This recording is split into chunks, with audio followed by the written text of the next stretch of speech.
Hello and welcome to the Make It Work podcast. I'm your host, Flo Saunders. In this podcast, we are talking to practitioners who are making their own work in the UK right now. So join us, learn with us, and let's make it work. An NPO is a national portfolio organisation, so instead of applying for money for every project you do, you get money for a 3-year period, which has now been extended to 4.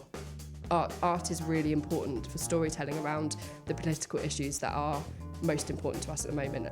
We were just Scrappy would make shows with £1,000 and go okay. There was something about seeing work in our school setting with no frills, but this work being really exciting that just made me go at 14 or 15, I think I want to run a theatre company. You couldn't take any learning disabled person and put them into that process. I had this incredible kind of magic alchemy around me that made me think I might be able to do something with Rachel, and I didn't know what that would look like. We had to build agency and autonomy for Rachel into every single day of activity. Slowly, as we performed the show for the first time, I was like, oh, you know so much. I've got a lot to learn from you.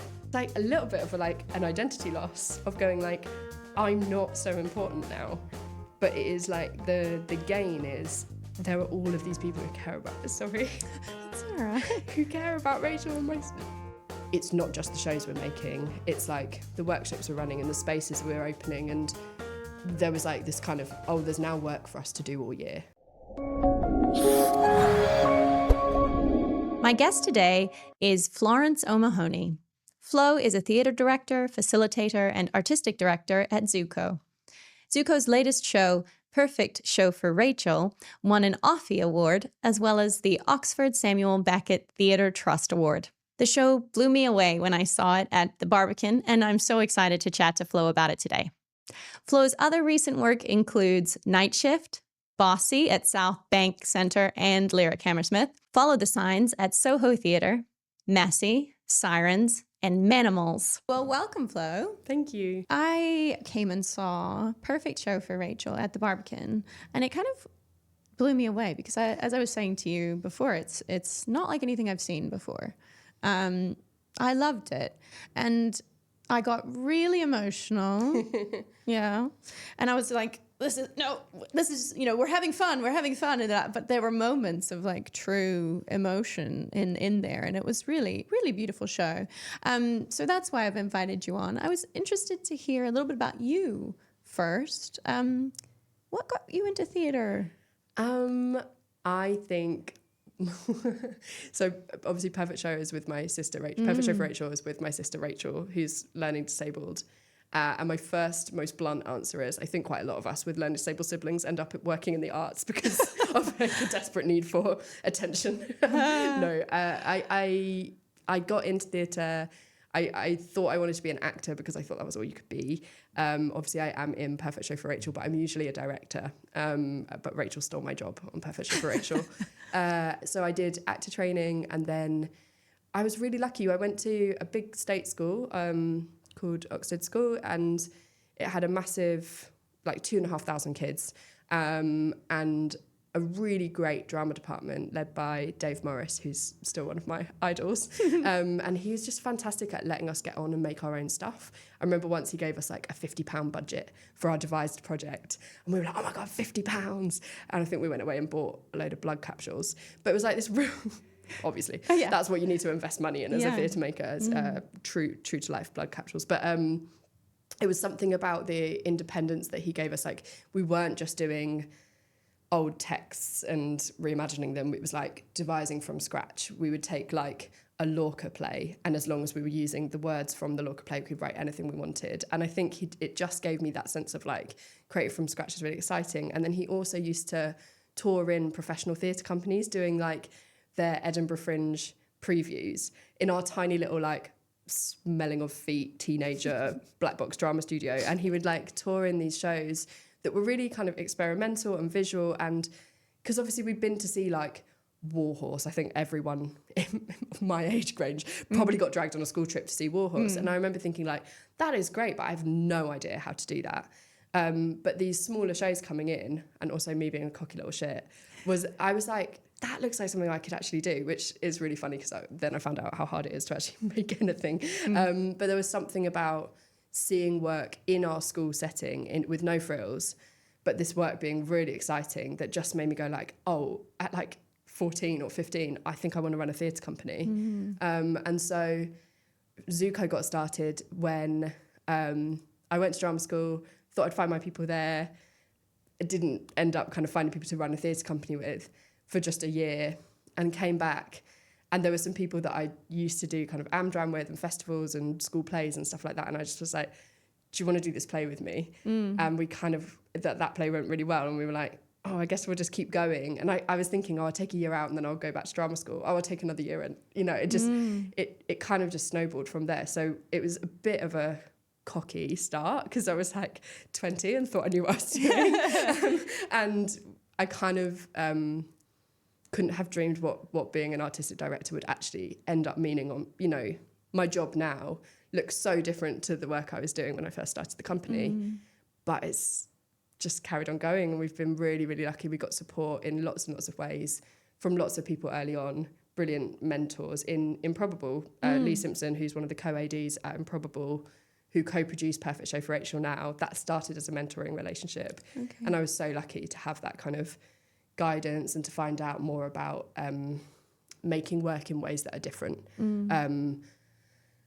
I think that's always interested me, and I've been so lucky to be kind of exposed to their practice, their creative practices and different ways of making work throughout my career. And I think all of that really informs Perfect Show for Rachel. And then we started making work with deaf, disabled, neurodivergent artists because the stories we wanted to tell demanded it. Like we were doing a modern reimagining of the Greek myth, the Sirens. We were like, oh, we're really stuck at this point where these three women who, whenever they speak or sing, men will, you know, drown themselves trying to reach them. We were like, they really need to have a conversation with a guy. How do we make that happen? And so we were like, oh, what if there was a deaf character? Then that would dramaturgically enable all these conversations. And we'd met with some deaf artists at various kind of networking events, and we'd started to find out more about that. And we were already touring a relaxed as standard model. So it was like, it's tended to be like, what's the story we want to tell? And I think me growing up around disability has always led me towards kind of finding out more about that. And then us kind of building the practice around that. So like learning BSL or working out how to work with someone like Rachel on a show. And so whilst that isn't the kind of it's not really the mission of ZooCo, we come with all these skills because we've grown them, because as artists we've been excited by what happens when more people make theatre together. And I think Perfect Show for Rachel really is like, for me, one of the like pinnacle moments of that, of going like, here's someone who is so different and really not likely to be found in a rehearsal room. What happens here? Yeah. I guess. And I think you were saying in an interview that the process of deciding or wanting to do the show and then getting to the point of actually making the show was quite a long process, because you were thinking about those variables and how to make this work. Could you talk a little bit about absolutely. Like I went to Lee, actually my mentor, who used to take me for a depressing lunch mid-fringe, like on him, you know, when you're like you're down on your luck, you've been flying for frigging weeks and everyone hates you and you're getting rained on, and it's why is it always raining in Scotland? And I think over a couple of years I started saying like, one of the stories I really want to tell is something to do with my relationship with Rachel. And then I was saying, and I think this is a little throwback to what I was saying earlier, but I was like, but I'm so sure the show about what it is to be a sibling of a disabled person already exists. And I actually saw that show. The next year I went to Edinburgh and someone was like, Flo, you have to see the show. It's like all about a girl and her disabled sister. And I was like, oh, thank God, like that work's been made. I don't need to make that. There's a lot of us working in the arts, like I said. And I was like, but and for a lot of reasons, those people couldn't do what we were doing. Like you couldn't take any learning disabled person and put them into that process. I had this like incredible kind of magic alchemy around me that made me think I might be able to do something with Rachel. And I didn't know what that would look like. But I was like, I've got Rachel, who is really enigmatic, funny, loving, warm. You've seen her on stage. I mean, she's also really dry and mean and cutthroat in a way that I love. And like, well, she fired one of your cast members during the show. Sometimes that happens multiple times. It's kind of mad. And we were like, I was kind of like, I just have this curiosity around, like, I've got Rachel who is this person that people, like, she's always been treated like a mild celebrity. Like, you want to get to know her, you want to make her laugh. People want to connect with her, and she has such a rewarding vibe. Like, she doesn't just love everyone generically. You have to work hard and you have to meet her on her level. But when you do, oh my God, she's like one of the most funny and cool people to hang out with. So I had that. I also had the fact that she loves theatre. We tore a relaxed standard model because Rachel used to come to our shows and heckle all the way through them, and we'd be like, what are we going to do about this? Like, we love it, but the audiences don't. And there was this before relaxed performances were kind of a known entity, and we started touring it as standard because we were like, oh, the times when Rachel comes and we say this is a relaxed performance, the whole audience is excited. Like, there's like this electricity, this extra liveness around it. So we just started doing that like about 12 months before it was cool, and loads of venues hated us. They were like, can you do it on a Wednesday afternoon? We were like, disabled people have jobs. No, we're going to do it. We're doing it totally. And then a year later, everyone was like, yeah, great. And it's like, why was it such a fight? But anyway, so I had Rachel, cool person, Rachel who loves being in a theatre space and loves interacting with live performance. And then I also have a really chilled family who trust me and a really great relationship with Rachel. She lives nearby. And my family, again, around learning disability, we're really taught to like protect our learning disabled family members. And my family are just about chill enough and hippie enough to kind of go like, yeah, okay, let's see what this is, with the right kind of level of like scrutiny and stuff attached, but kind of let's have a look at this. And then I was like, and I have a theatre company that's already thinking about access. That's cool. And then the mentor, having Lee as a mentor, I knew when I worked with Rachel, I was like, a script doesn't feel right because she's not a linear person. She doesn't work with, her favourite thing is veering away from a script, if anything. Like, she loves to heckle, she loves to she likes repetition, but she likes to shake things up. So I was like, I don't think a play that has Rachel live within it can be a script because she can't learn that. And they're an improvisation company. So I was like, I just have this like incredible, unique universe of things around me and Rachel that means that we could actually do something together. And at first I was sitting with Lee, I remember it so distinctly in like the Pleasance upstairs, like cafe bit. And I was like, yeah, well, but if I make something that Rachel loves, only Rachel will love it. It will only be the perfect show for Rachel. And he went, oh, I think that might be the title of the show. And I was like, it was a real gotcha moment of like, I was thinking, oh, this is a no-go. This will be a show that's too niche. And he was like, make it that niche and suddenly you've got a show that everyone wants to see, which is kind of it was a bit of a scramble in my brain to kind of make a show for one person, the same person every night. Kind of feels insane and like the worst marketing strategy in the world. But actually there's something really exciting that got unlocked when we did that. And then we took our time because I had no idea how to bring Rachel into a room. And I remember saying to Lee, oh my God, I love my mum. My mum is a legend. But I was like, oh my God, my mum's going to have to be involved as well. That's 3 of my family in the room. Like, you know, she brings, my mum is on stage as Rachel's carer. She's also a performer in her own right. And she's bloody fantastic in the show. Is she a performer? Because, I mean, she has quite a big role in the show and she's amazing. She is amazing, isn't she? Yeah, she's just like, I'm like, oh, this woman is obviously a performer. She has it in her bones. Like, that's where I get it from. Yeah. She's a storyteller. She's an improviser. She's an artist, a visual artist. She's fantastic. But I was like nervous about, I'm bringing my nuclear family into my work environment that feels really vulnerable and I don't know how it's going to work. So the first thing we did was we spent 3 days in the weird little garden studio at the New Diorama. They said, like, we don't know what you're making and there's no pressure for there to be anything, but just do it, like see what happens. So it was like me, Lee, my mentor, my mum, Rachel, and Roz, one of the co-founders of ZooCo. And we just hung out with Rachel for 3 days because there was all of this stuff of like, is it actually ethical to bring a learning disabled person into a professional practice who doesn't understand contract law or like arriving on time. Like, we had to build agency and autonomy for Rachel into every single day of activity. It had to be possible for her to say at any point, I want to go home, and for us to not be carried away of like, oh, but the show's going to be really good, so you need to stay. Actually, what we found out was we had to tell Rachel, like, the theatre's closed, you have to leave. She loved it so much, but it became so clear in that time, like, the best role for Rachel was my job. Okay. Like, oh damn, I'm not directing this. And then suddenly everything sort of clicked into place. Like, okay, if Rachel's leading the process, she's not having to assimilate with the culture around making theatre. She is defining it. And if we can actually find the ways for her to make authentic decisions live all the time, and to know that she can continue to make them and make offers to us, that's going to be the sweet spot. But like, then we had to go on a massive tech development journey, because Rachel's, like, she does speak. She speaks in the show quite a bit. She's actually, and she's captioned during the show. Right. You can see what she's saying on a little screen during the show. Yeah, we try to treat her words like the Bible or whatever, like kind of sacred words from the director herself. And she's scribed because, I mean, I understand Rachel clear as day, but a lot of people might struggle to kind of catch her meaning. She's also the only person who's mic'd in the show. She has a phobia of mics. Okay. So we were like, okay, there can't be any microphones in Perfect Show for Rachel, but she's actually mic'd, and she does not mind the sound of her own voice on the microphone, which doesn't surprise me. But yeah, we had to, like, because you've seen the show, so she directs it live every night from like a 50 button, kind of looks like a space launch pad, like a tech desk.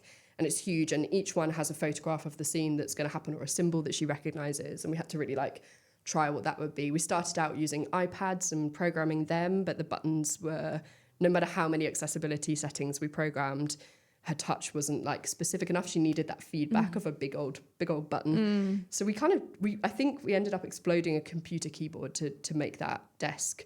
And each button, like, people don't actually, some technicians come and go, like, where's the stage manager? And we go, no, it really is Rachel operating the show, because each button triggers all the lights, sound, music, video, as well as the cast, which is cool. And, like, the times where the desk hasn't worked and we have had to fake that for her, like, watch the button and press, and someone else presses it, like, she knows. So we don't get away with that. So we had to kind of work out, okay, she does communicate verbally, but that isn't a place where she can confidently change things. Like, if a scene's already going, she's not going to interrupt it and stop it, but she will press another button. and so the first time round, she completely directed the show, kind of just using the buttons, and then with her voice she'd say things like, I like it, this is for Rachel, you're fired, like really simple things. This time round, she was verbally directing the show so much, which I think that must, like, you must have felt that. She was so much more alive. It was like she really understood how much she could fuck with us on stage, basically, and how much the audience love it when she's speaking. I think that was all kind of new for her the first time. Came back and did it a second time. She was like, I'm ready, because it was like a year and a half between the first run and the second season we did. And so it took 7 or 8 years, and also COVID feeds in massively there, because we said we're not going to do this at the venue. We used to have like a one night touring model, and we'd like get up and do stuff, and we were like, this show's going to need a venue that can really treat it with some respect. Like, if you're going to make a show and say there's a learning disabled director, sadly it's a really ableist industry, not industry but society. We have assumptions about what work like that will be. And because we're not there yet, and because people don't just go, oh yeah, I'd love to see a show by a learning disabled director, of course, that could be really cool. We were like, we're going to need to give it some dignity and some real respect artistically. Like, our job is to make those dance routines as good as they can be when we're not dancers, to make it sound good, to make it look good. There's 13 people in the cast, and, like, believe me, that is a nightmare for touring. But there's also a sense of, like, it should be inconvenient. Like, this show is big, and it doesn't sit in your side room, it doesn't sit in your rehearsal space. It has all this tech, and it's been treated like a mid-scale show, and that felt really important to me. So we had to wait for us to grow into our capacity to make a show that big. Then we were waiting for the right venues to be interested, and we kind of had a list of venues that we thought had enough accessibility and kind of clout almost to have a show like this, and for it to not sink into obscurity. And then COVID hit, and it was like, we were pitching the show, we won an award to make the show the first time, And they were like, yeah, what does Rachel think about this? And I was like crying because I hadn't seen her for months. It was nuts. It was like, it was really weird bringing the show back and going like, Rachel's actually just been disappeared for 2 years. Like, care homes got treated really badly. Yes. Like the Tories just kind of, well, what didn't they do during that time? But they amalgamated elderly care and LD care homes and treated them the same, even though they're very different. So Rachel was really disappeared from her community for like over a year. I barely saw her during that time because of all the restrictions. So it felt like this real comeback. So that delayed us as well. So I think by the time we first came up, we'd probably been talking about this show for 6 or 7 years, and I'm so grateful for that time. Like, we did multiple R&Ds in multiple places throughout that time, but we also did loads of like applying these ideas that we had creatively in our living room with Rachel. Like, it was important to me that the show couldn't just be a really exciting experience in an enclosed way. It had to leak into the rest of her life. We worked with her care home to be like, they had a member of staff in every rehearsal room so that they could understand what was going on, and so that they could talk about it with her afterwards. Because Rachel's like, if you ask her what she's done today, she's going to lie. She's just like an absolute slay of a liar. Like, she'll just come home and be like, I went rock climbing, and you're like, you didn't, for sure. And so she can't often like recall what's happened to her, but she really wants to talk about it. So this time, her care home were really involved and really supportive. They all came to see it, which they couldn't last time because of COVID. My family are in the room. We had my dad come visit. He's not involved in the show in a kind of, he doesn't have a role, but he was in the room. And it's changed the way our family works, as well as how everyone communicates with Rachel. Like, we have this lovely tradition in my little village where I grew up, that on Christmas Day, everyone goes to the pub for half an hour. And Rachel has always said she's going to come and then turned around and gone home, like, because she's a brat and she loves to be dramatic. But this time we said, oh, Rachel, like, when you come to the pub, everyone's seen your show. Like, our whole community showed up because they were like, well, everyone wants to know what the hell's going on. Yeah. And every single person had way more that they could talk to Rachel about. And suddenly, like, and she was just like, it was honestly like a celebrity had arrived at the pub. Like, everyone had seen it, everyone was talking about the show. And I think for me, that's why it had to go so slowly, was we had to know that positive impact was possible. Like, I went to interview her care home like a year after the show and said, like, how is she now? Like, I didn't want it to be that we just like picked her up and dropped her back into her life and nothing changed. And they were like, her vocabulary's grown, her leadership has grown, she makes decisions more clearly, she asserts opinions all the time, she makes jokes all the time, she makes like, she uses the improv tools we use in the rehearsal room out loud with her friends in her care home. And they were like, we now understand Rachel in a different way as well. Like, we knew she was great, but we didn't know that she could do that. And so for me, that's been the same this time round as well. Like, I've got voice notes from the care home being like, she's just like grown and grown again and again, almost to the point where we've created a monster. Like, if she doesn't want to do something, it's not happening. Yeah. And she's far less compromising. But I think that's where slow process is so extraordinary, because we had to redesign. Well, you know, you're a performer. You go into rehearsals, they're 6-day weeks. You might be working a 60-hour week in tech. We had to design like a 3-day rehearsal week, and Rachel only works afternoons, and we do like Rachel boot camp in the mornings where we would make lots of offers. So we'd be like, okay, we think she likes this song. Let's make up a quick dance routine and not polish it yet. We'll just show it to her. Let's write a song. Let's create a sketch. And then we'd say, Rachel, we've got these 3 buttons for you. You want to press them, you want to see them. And we'd show them to her. And then every afternoon, literally from I think day 2 or 3, we're rehearsing the show, because that's how Rachel rehearses.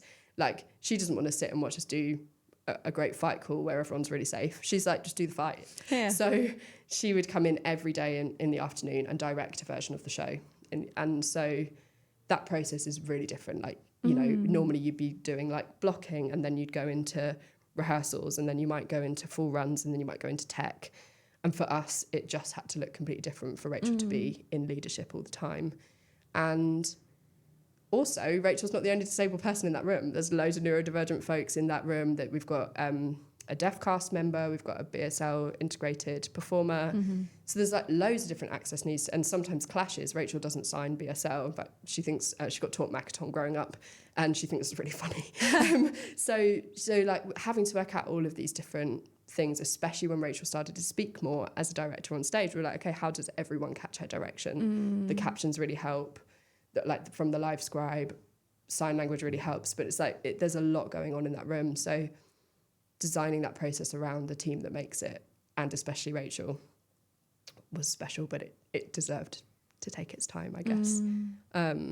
It all sounds, and this is from a very outside point of view, very complicated, but I was really intrigued on your website when you were talking, because I think you give advice to other companies about how to be more inclusive. Yeah. And what I loved reading on there was you were saying, like, you should be starting at your base level. Like, when you are new, you're making something for the first time, we can help you think about inclusivity, and it doesn't have to be perfect. Absolutely. And actually, I love the word perfect because it's such an impossible standard. And we talk about this in creative access world all the time. People are so afraid of getting it wrong.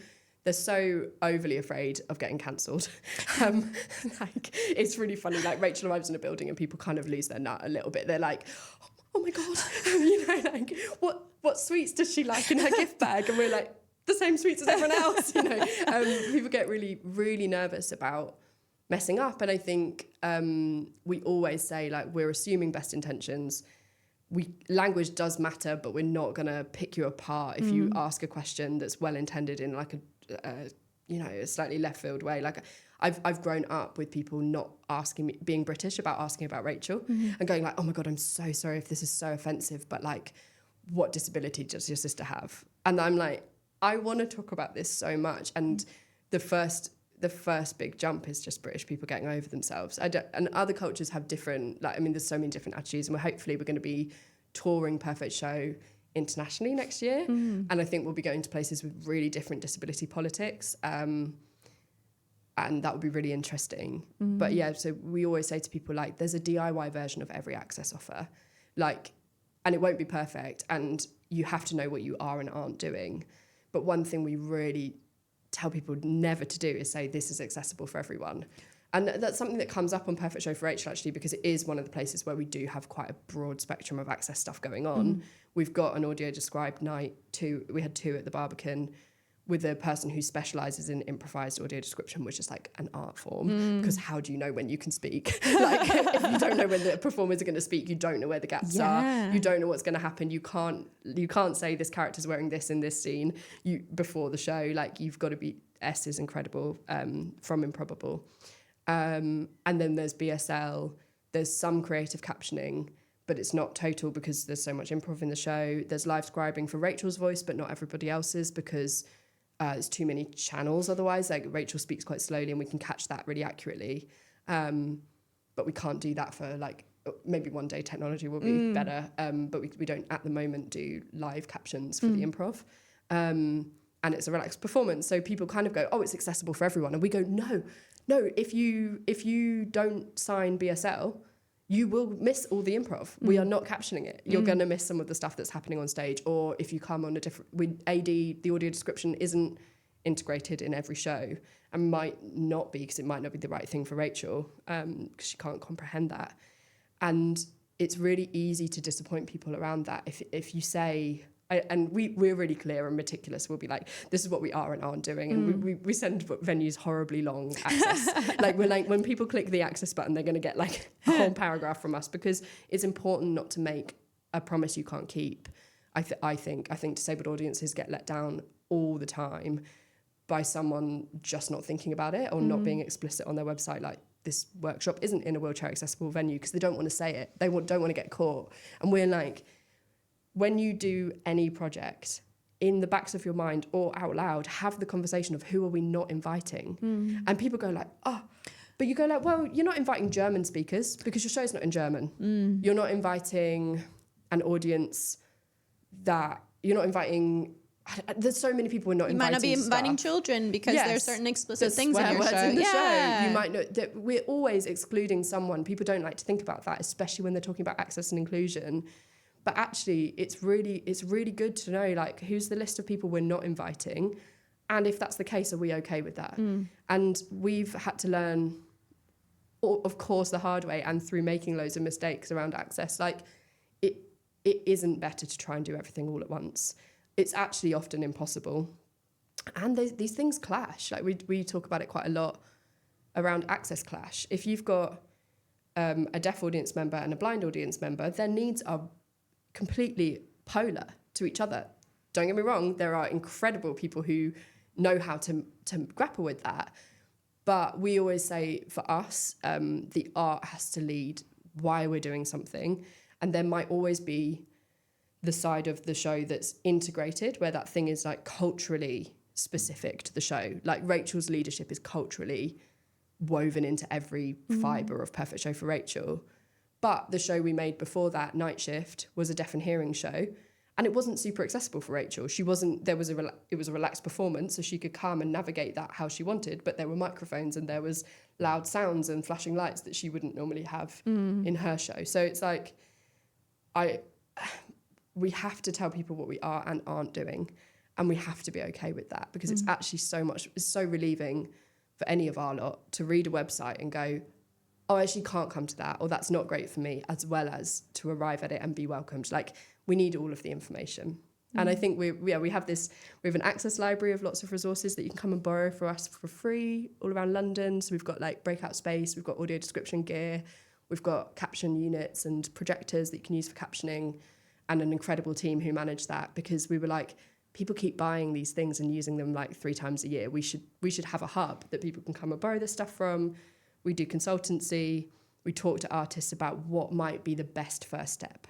Like, take a step, definitely. Progress is too slow in terms of inclusion. But maybe just take one. Like, we have having learned the hard way where we made too many promises on a project to too many different people, not just around access, but like around lots of stuff. We now try to survey that we're only doing one new thing on every project. And I would really encourage artists to go like, what's the one new thing I can do? Okay, I've got loads of neurodivergent people in this process. Maybe I need to have a breakout space. Okay, I want to welcome deaf audiences because this is a really visual piece.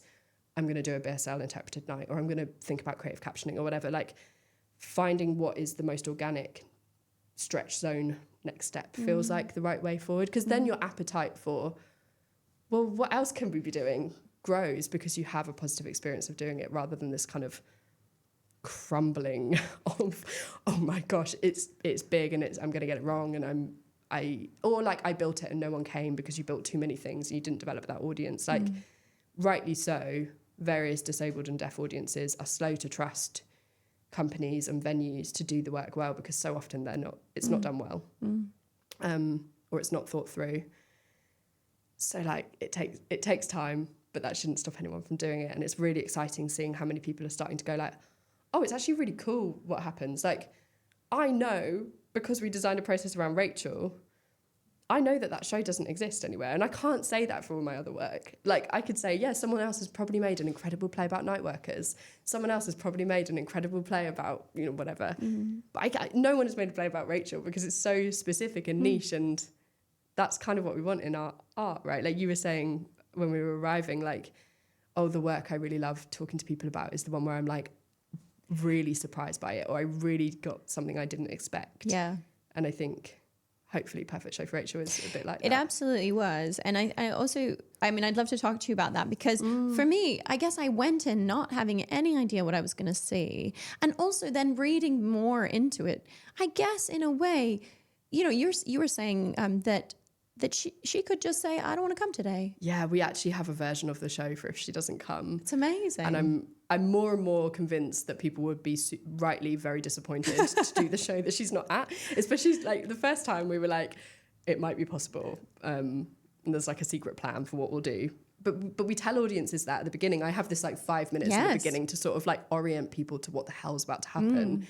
Because otherwise they come in with all these expectations, and we tell them like, Rachel might leave. She might go to McDonald's. Yeah. Like, we don't control whether she comes on stage or doesn't. Luckily, we've built a show that she is obsessed with. So we've done our job. But like, if she was unwell or something, that risk is palpable. And I actually think I'd be really interested. I hope when we tour it, we get to do one show where she doesn't come for some really cool reason. Like she's, I don't know, got to go clubbing or something. I don't know. But like, yeah, she might not come. There's all these variables. The show is in a completely different order every night. The second you think you know, oh, Rachel always ends on this song or whatever, she changes it up. And she surprises us all the time. She's like a wicked dramaturg. She just has this like sharpness and confidence and clarity. Like, I think everything shifted for me when I stopped assuming that I knew more about making theatre than she did. And I will firmly say that did not happen straight away.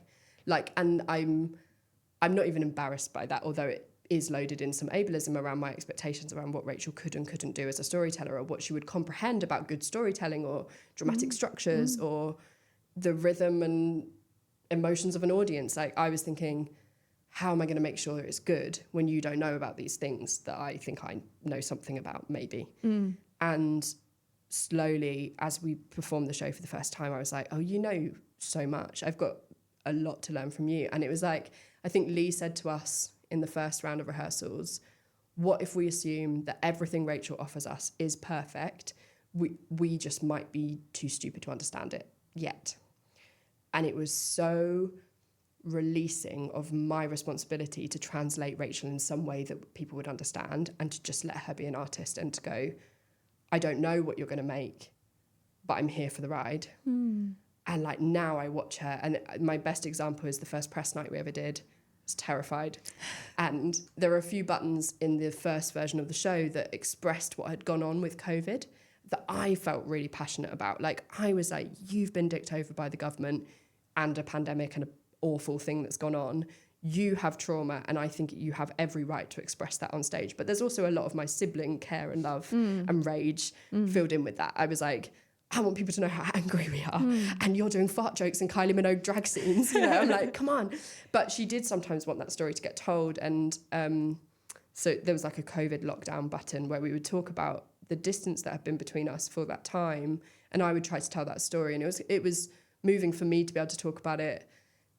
She'd often make me end up singing, and that was really hard because I'd be like on an edge or whatever. And the nihilist kind of artist in me was like, I really hope on press night she gives them some of this really like dramatic content. I hope she doesn't just do 5 versions of Who's Got the Bag, the like garage song that we do, and like, I hope she gives them some context, because I really want people to understand Rachel's life context and how big it is that she's here.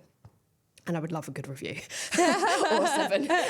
And she didn't. She gave us this really high octane show where I was thinking, press the fucking button, please. Give them the thing where they get to release, because I want to come back to what you said about, like, I had a really emotional experience, but I was there to have fun, because I think that's felt by quite a lot of people in the show. But anyway, so she pressed all of these really high octane, playful buttons. And I lost my nerve about halfway through and thought, now's a good time for it, Rach. Now's a good time for it. Give them the you know, the whatever, I don't know what the version of a song would be in a musical, but the bit where you get to have a cry. The catharsis, right? Yeah, exactly. And I thought I knew better than her. And she didn't. She held it and held it and held it. And right at the end, on the I tell her, you've got 5 minutes left, and she makes her final button choice or final 2 button choices. And she hits the Hallelujah button. Really corny song. She loves it. My dad sung it in a Christmas concert, and the audience just like the catharsis of having been held in this really high octane show, and then being allowed this moment of stillness at the end. Like, there was not a dry eye in the house. Yeah. And I'd have lost my nerve half an hour before that. Yeah. And I learned so much in that wisdom of like, no, this is my story. I'm going to do it how I want to do it. And there's lots of micro moments of learning that thing from Rachel that I just think have made me a much better director and artist, like actually learning from that clarity and total self-belief. She never worries about anyone else. She just makes it under her vision, which I'm just like, she loves the audience. She checks in with them. She's looking at the audience. Half the time, she's not watching the show. She's watching the audience like a director does. And she's really clocking them, and she'll check in with them during the show. She'll kind of pull someone from the front row and go like, hi, how are you doing? Do you like my show? And they kind of end up in this weird dialogue with the director. But yeah, I kind of wanted to talk to that thing that you said about, I'm watching something really fun. And it is so full of joy. I was like worried it was too joyful. When we first made it, I was like, it should be more punk. I had all of these ideas about how it should have all this rage in it, and Rachel completely didn't go there. Although there are some quite gnarly fight scenes and some like moments where we just have to like fall over repeatedly, where you're like, yeah, this is kind of more like performance art than jolly pantomime I don't vibes. know if that was in my No, version. you might not have got. We said this time we wanted more opportunities for silence and violence. So a lot more violent buttons came because Rachel loves that. Her favourite film genre is funny and the man dies. And that thing happens. I get it quite a lot from anyone who's got any kind of care experience or who is disabled. When they talk to me after the show, sometimes people will come and grab me and want to have a chat. And they talk about, because we've built like a Rachel utopia, which is a bit like saying it is actually worth wondering what 1 hour for a disabled person that was perfect for them might look like. Which is also like saying, did you know every hour is not designed to be perfect for a disabled person? And look at the difference. Like, look at what you assume about this person and what they can do in the right environment. Look at the environment that you're going to walk out into and the environment in this space and how different they are. And then you think about either yourself, if you're disabled or have any access needs, and maybe you think about anyone you care for, care about who has that experience. And I think with that comes this like thing that, you know, all my worries about like there should be sad bits in it, there should be raging bits in it, I think sit in the belly of it, because the piece is sort of a protest or sort of a radical reimagining about what time looks like for disabled, what experience looks like for a disabled person. And for Rachel, like a perfect hour is having an audience and having a company of actors under her thumb. But for another disabled person, it might be like a really nice cup of coffee and a conversation that I always say, like, what's the perfect hour for your nan with dementia? Is it that you don't ask her to remember all of the things that you want her to remember? Is it that you go with the story about how there's a cat on her lap when there isn't? Or, you know, like, how can we use improv, saying yes to what someone is offering us, to build in their world, rather than going like, oh, I really love it when you remember my name or whatever. So I think that grief is probably under it for some, because some people come and they watch, like, I don't know, the fart joke button 9 times and they cry and they're like, I shouldn't be crying, it's fart jokes. Yeah. Or it's a drag act, or it's a pop princess song or whatever. I wonder if that's why, or I think also for me, I think that's, yeah, I'm getting a bit emotional when you're saying that, so I assume that it must be connected in some way.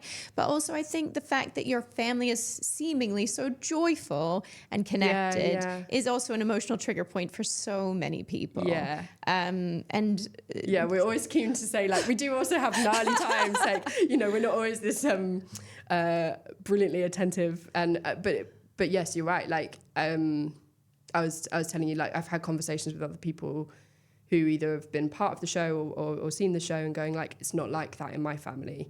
And I think there's 2 things to say there. Firstly, my family is really awesome. Also, the hallelujah thing, I feel like I have to say it because it was just so ridiculous. But because my mum's in it and because Rachel's on stage and I'm there, the hallelujah button has this like old grainy video of my dad singing in a boys' choir in a village hall at a Christmas concert.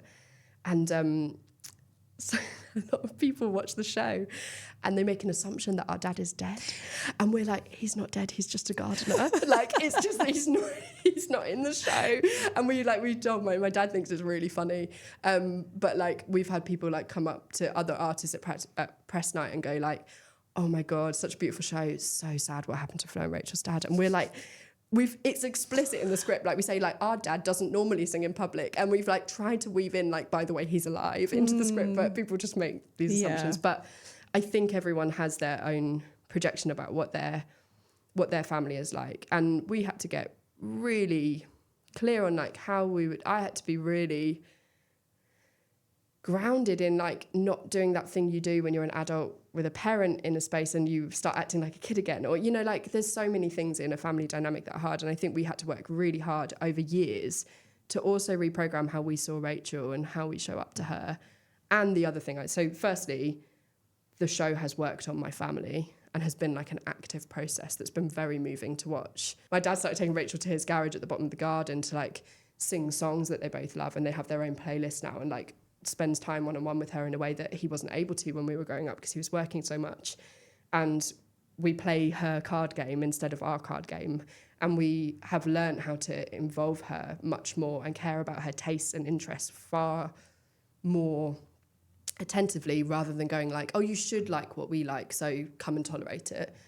And then secondly, you know, the show quite safely holds what Rachel wants to share. I mean, firstly, it comes from her, not from me. If it came from me, I'd be like, oh, here's all the, you know, the gristly bits. But firstly, it's what Rachel's storytelling is. It's really joyful.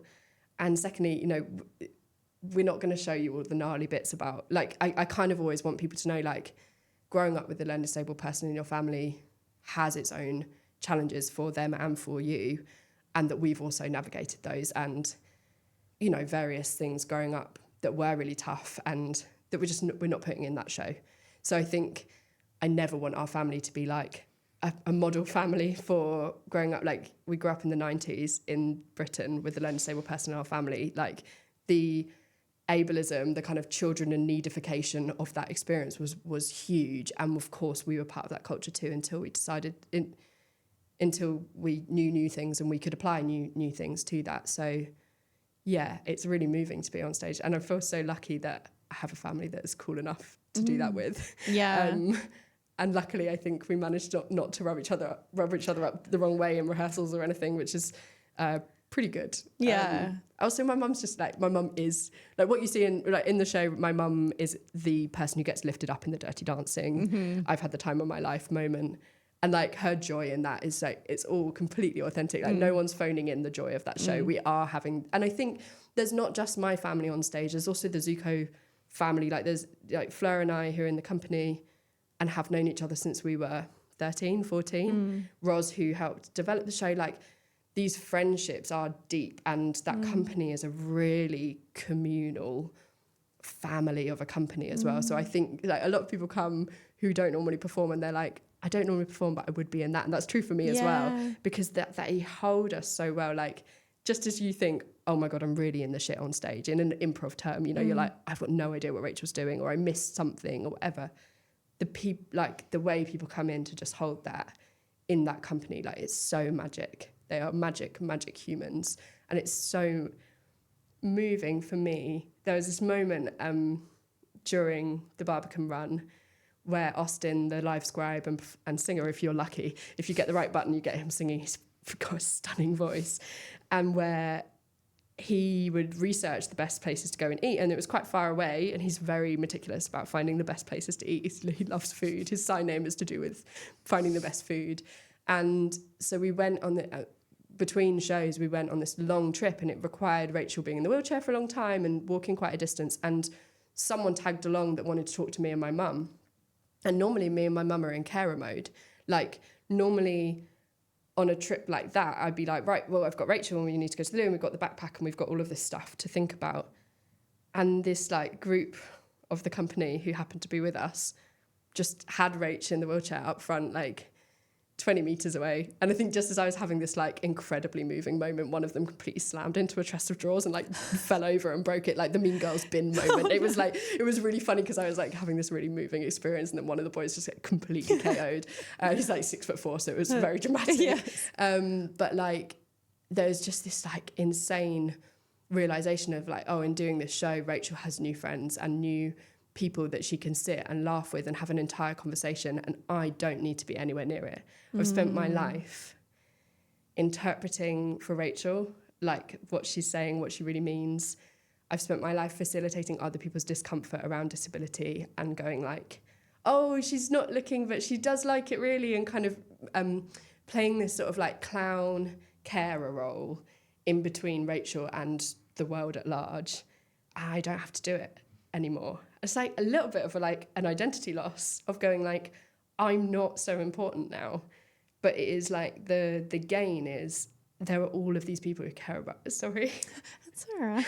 Who care about Rachel and care about my sister so much, who've probably, you know, always had that capacity to care about her, but just not known their way in to it. And like the show makes it so explicit.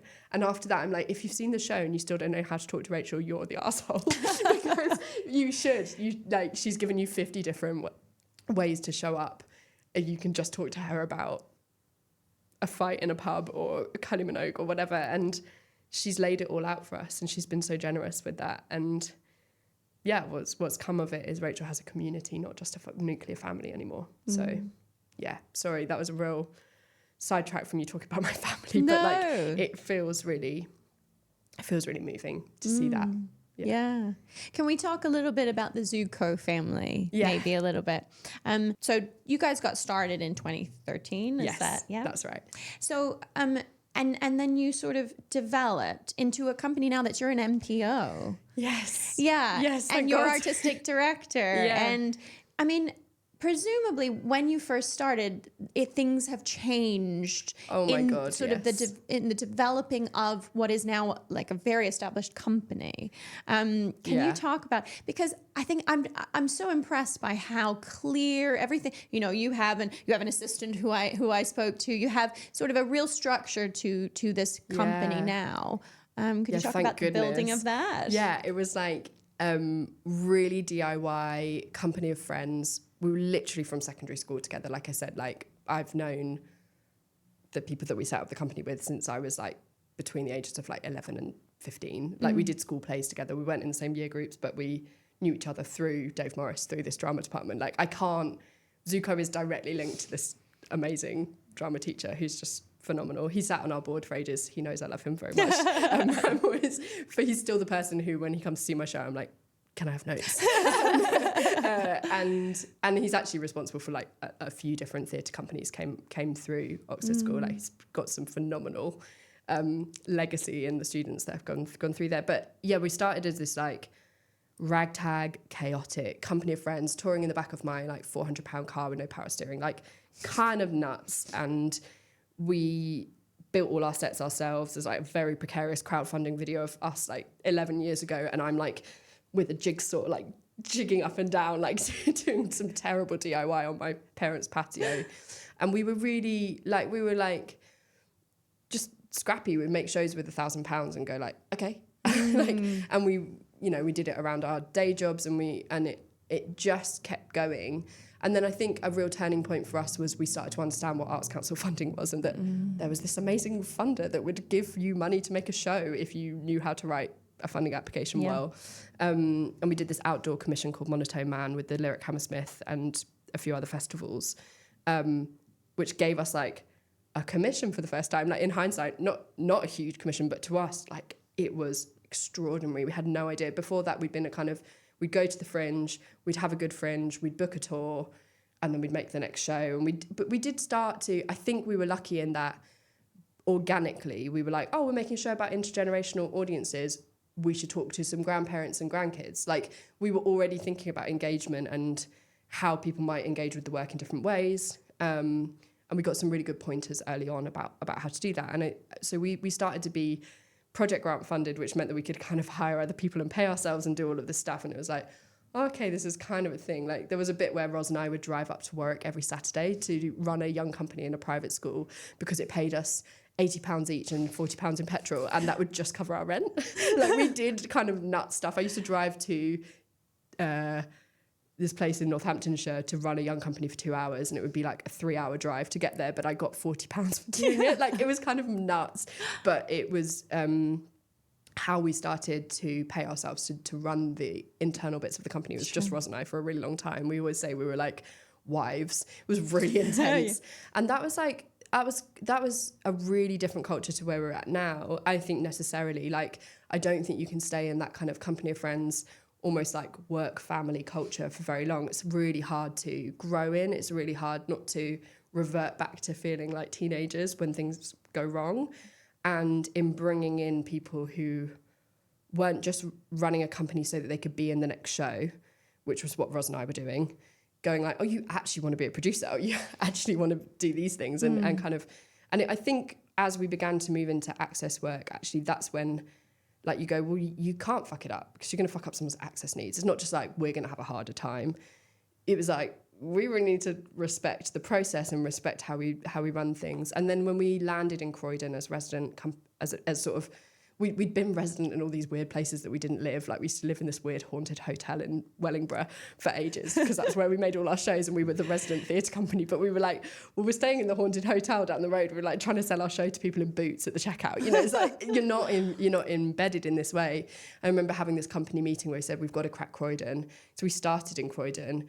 We did our first play, The Hive, there, and we kind of looked around and we were like, there's no support for us to grow. And at the time the space we were in had a tech desk that you literally had to hit mid-show to make it work. So we were like, we can't keep doing stuff here. Where are we going to go next? And Croydon wasn't the answer, sadly. And then 5 years later-ish, I'm terrible at time, but I think about 5 years later, we were like, we actually need to be resident where we live. We need to be, I'm a village kid, like with neighbours that are really important to me and stuff like, and I don't love to be in a village now because I love to be able to be expressive and who I am and, you know, all the things that a city can provide. But I wanted that sense of being rooted in a neighbourhood and having a doorstep community. And we were just lucky. The timing was brilliant. Like this incredible person called Paula Murray, I want to say, I'm so bad at names, but she was like an icon in the Croydon Council setup, and she was the creative lead. She was meant to be there for 6 months. She ended up there for 3 years. She connected us into loads of places. We ran a pop-up venue, and we suddenly were like, oh, there's now, it's not just the shows we're making, it's like the workshops we're running and the spaces we're opening, and there was like this kind of, oh, there's now work for us to do all year. Like we're no longer kind of having to scramble around and do all this stuff. Ros and I went full time, and then slowly but surely we were able to grow. And then I think really what was phenomenal for us, we never had a no on project grant funding, and I don't think that is fair. Like I think I think a no might have ruined us at any point, and we would do these project grants that would go over like a year's worth of activity, and we'd say like, this is ZooCo developing our work in Croydon, we're making a show, we're making a children's show, we're running a venue, we're doing all of these things, and it's all to do with Croydon. So we'd kind of wrap all these projects together and become what I believe is colloquially known as like an invisible NPO. So you're project funded enough that you're almost constantly spending some Arts Council money and starting to put our time into that. And over COVID, obviously project grant funding was not there, but we were so lucky we got every bit of COVID recovery funding. I think Croydon became a priority place. Borough of Culture got announced, and Croydon was going to be the Borough of Culture, and there was a huge remit around disability and access and inclusion in the new strategy for the Arts Council. So like we just were in the right place at the right time with the right track record and the right venue partners and partnerships starting to land that kind of gave us the weight. And then we got all of this COVID recovery funding. Sorry, and this is really boring, but I do think it's important to say. It's not at all. It's very because interesting. It's skin of our teeth. Like any of these no's could have closed the company. And I think, yes, we write a great funding application, but there's also so much luck and privilege involved in that. And we got every COVID recovery grant. And then we were like, oh my God, we're core funded, but only because of COVID. And we had to write a project grant to make Perfect Show for Rachel that was like really stressful. And we were like, you have to give us MPO. We're now at a point where we've been able to express to you the team that we have. There were like 5 of us in the office, like 3 part-time and 2 full-time. And we were like, actually, if we don't get an MPO now, I don't know how to function. Which is true for anyone who's applying, and especially true for anyone who lost their funding that year. It was a really brutal MPO round. We were really lucky to join the London Just for portfolio. anyone who doesn't know, what is an NPO? An NPO is a national portfolio organisation. So instead of applying for money for every project you do, you get money for a 3-year period, which has now been extended to 4 years. I think I'm saying that right. And so you can start to pay staff rather than freelancers, and you can kind of start to have some solidity in projecting that. We were like, what we're doing in 3 months' time would be a pretty big conversation before. Yeah. And now we have to be thinking about what we're doing in a year or 2 years or 3 years' time. So it's enabled us to grow our team. Like, my team are so brilliant. They're so good at their jobs. We have an executive director finally, because I was pretending to do that job as well, and I was not good at it. And like, we've got a general manager and they're awesome. Fleur's creative access director. Flo and I have assistants in our departments, and then we've got an incredible project administrator who's running our Big Give campaign at the moment and is smashing it. We've got a fundraiser part-time, and like, all of these things are actually what you need. I will say it doesn't solve everything. It's scary because you become an MPO and immediately you actually need that many staff just to manage the fact that you are an MPO and all the reporting you have to do and all of the kind of learning and growing you're meant to do. Like now suddenly we need to be not experts, but definitely getting there on things like environmental sustainability, which isn't in our core, like it's not woven into our core mission. But of course, environmental like climate change action is a disability problem as well. Like disabled people are going to be hit most by climate change, or you know, we have to suddenly understand our role in the industry at large and how everything we do feeds back into that. So it's exciting. It's allowed us to do things like Flo now delivers incredible neurodiversity awareness training in lots of different venues around the country. We're starting to do corporate training and stuff, and kind of teaching people what we know about that from a creative perspective. But yeah, it's sort of one of those things where you go, oh God, could someone just pay us to make a show? and actually that's still a really hard part, like because our work is getting a bit bigger, because we don't want to do this one night touring model that kind of killed us almost all. Literally our backs were screwed. I'm so sorry to anyone who's toured on the one night touring model with ZooCo. I apologize. It was really hard. You probably are still paying the osteopath, but like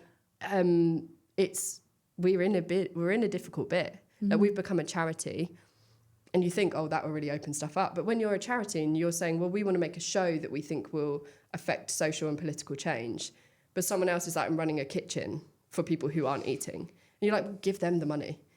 But we have a place in this as well. We have a place in art. Art is really important for storytelling around the political issues that are most important to us at the moment. And like we try to make sure that our politic is on our sleeve as much as we can. We just did a clothing drive for getting warm clothes to Lebanon for people affected by displacement. And we kind of try to show up to all of these things, but it's not our core. That's not what we're doing. That's just what we think artists should be doing. Artists should be showing up to all of these things and shining light on the issues that are most pressing, but the funding that isn't there to do that work. And so I think I hope that we can keep being brave and taking risks at a time when people are going like, what if our funding gets removed? What if we can't do this? What if we shouldn't do this? Because I don't know what the point of artists is if we get really scared. Like Perfect Show for Rachel made me, I'm not saying that Perfect Show addresses those issues. In fact, it doesn't categorically, it addresses different issues. But like, I was so scared in such a sweaty way of that show. And I'm so glad we did it. But I think that's where the good art is. And it has to be held in good ways and led by the right people. But yeah, funding is becoming almost a political issue in the arts, I think. Wow, I could talk to you for hours. I've really enjoyed it, and we do have to wrap up. Is there anything that you're looking forward to that your company that we should come and see, or anything that you'd like to? We're hopefully touring Perfect Show in autumn next year and spring the year after. Funding dependent. Please pray for us. And we have our young company at the moment, which is working with 14 to 18-year-olds. We make work with professional artists, all co-created with non-hierarchical practice between the young people and the artists that work with them. We're developing a really sick play. So if any young people, or if anyone knows of any young people who might want to join that, we meet on Mondays at Stanley Arts, where we're based. And I think that's it. Yeah. It's all really exciting. Thank you for having me. It's been such a pleasure to kind of waffle at people. No, it's been wonderful. Thank you. Thank you. Thank you for joining us for another episode of the Make It Work podcast. If you haven't already, please like and subscribe to our podcast or buy us a coffee so we can keep bringing you these great chats. Until next time, keep making it work.